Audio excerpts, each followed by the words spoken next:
How's it going, everybody? Today I'm going to show you how you can do a basic line plot using matplotlib. So if this is your first time using matplotlib, don't worry, it actually contains a lot of functions and it might be tricky, but the more you use it, the better you get, as with everything else.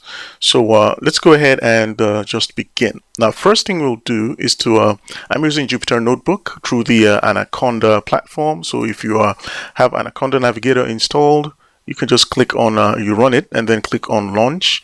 And this should actually fire up a web browser where we'll have a notebook, and you can just go to File and create a new notebook and then select the programming language. So I have Python, Julia R. I'll just use the Python. So the first thing is I'm going to call some imports. So I'm going to import matplotlib, and from the lib I'll import the pyplot method as plt. This is going to allow me to allow us to create ports. Next, I'm going to import numpy, and I'm going to be using numpy to generate some random values that will stand for the x and y scale. So I'm just going to say import numpy as np, and next I'm also going to import matplotlib inline, matplot library inline using a magic method, and it starts with a % symbol, and we'll just say matplotlib inline. Now, what matplotlib inline does, it allows the back end of matplotlib to be in line with the back end, and this sets it so that the plotting commands will be displayed inline within a cell that is producing our code. And basically, whatever plots we'll have would also be stored in this same document. So that's why we're using this magic method, matplotlib inline. In case it's tricky, don't worry. I'll actually do more examples, and we'll actually get it cleared. So that just to make sure this is clear and why I'm using matplotlib inline. So next, let's generate our values. So let's just say generate.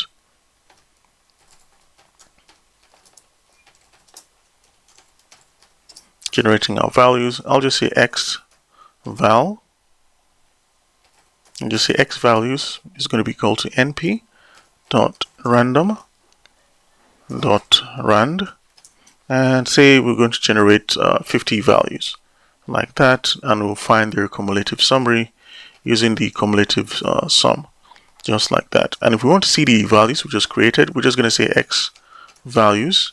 And when we run this cell, you can see that we've generated the amount of arrays, and it's returning the values that we just generated right now, which is great. So let's go ahead and do that for y values.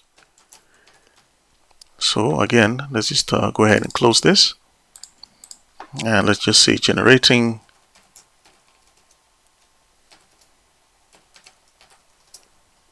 for the y axis. So for the y values, we're going to take the values we generated from the x values and find the log. So let's just say np dot log, and then we'll pass in within the parentheses x values, and we'll raise that to a power of 2. And let's go ahead and display y values. So when we run this, you can actually see we have the y values generated. So I'll just go ahead and close this. If you see these 3 dots, it means you can just open your display. I'm just closing it so we can have some real space. Also, I'd like to get rid of the header, and I also like to get rid of the toolbar so we can have more space right here to work. So the next thing I'm going to do right now is to create our figure and then create the axes, right? And we'll use the OOP method, object-oriented method. So first, let's create a figure. So for our figure, I'm just going to say fig is equal to plt dot figure. And if we go ahead and run this, we're going to get a result saying the size, but we actually can't see this yet because we need to plot the axis for that figure is displayed. But if you run it and you see this, it means your figure has been created and stored in memory. So next, let's go ahead and add axes. And let's just put a comment here that says we created a figure just like that. So for our axes, we'll just create a value. We're going to set our axes. So I'm just going to say underscore val, and you don't really need to do this, but we're just doing it for to make our chart appear, the way we want it. We want to control the output. So I'm use 0.8 and also 0.8. Just like that for the values for our axes. So to create our axes, I'm just going to say fig dot add underscore axes, and then we'll pass in the list we just created called underscore val. And next, to plot our axes, we're just going to say ax dot plot, and then it needs two arguments. It needs an x value, x underscore values, and it also needs our y underscore values. So if everything is great and we've set this right, if we run this, we should actually see a chart that contains the setup, and this is actually going to show a correct symbol, which means we've done this correctly.